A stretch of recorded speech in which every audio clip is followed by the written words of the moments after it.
मी सांगतो ही विजयाची सभा आहे, आपली विजयाची. आणि म्हणून कोल्हापुरी कुस्तीची पंढरी आहे. इथं अंगाला माती लावूनच यावं लागतं.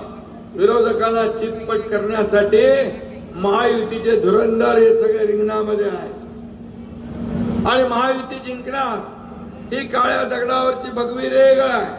कोल्हापूरकरांना मी ओळखतो, कोल्हापूरकरांचा नाद करायचा नाही. मैत्री केली तर ती पक्की 100% जीवाला जीव देणारी, आणि दुश्मनी केली तर ती पण समोरासमोर, मागून वार नाही. ते कोल्हापूरकरांच्या रक्तात नाही. काही लोक मागून वार करतात.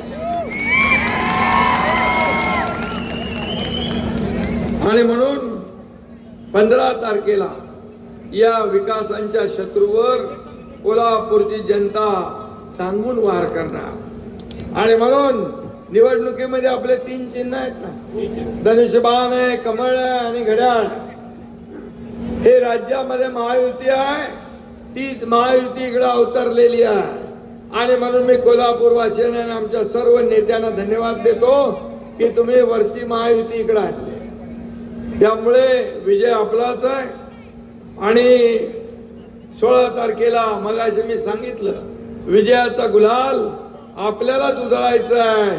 विजयाचे फटाके आपल्यालाच वाजवायचे आहेत. आणि म्हणून मी आपल्याला विनंती करायला आलोय. खरं म्हणजे कोल्हापूरकरांना सम्राटांची सवय आहे.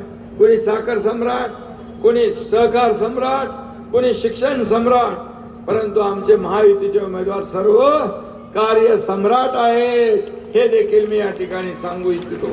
महायुतीचे शिलेदार सम्राट नाही, तर ते जनतेचे सेवक म्हणून काम करतील. काही लोक स्वतःला मालक समजतात, समोरच्याला नोकर समजतात, परंतु ही जनता मालक आहे. आम्ही सगळे सेवक आहोत.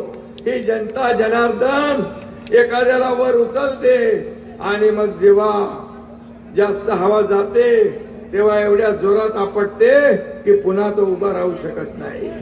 आणि म्हणून या जनतेचा नाद कोणी करायचं नाही, असं मी नेहमी सांगत असतो.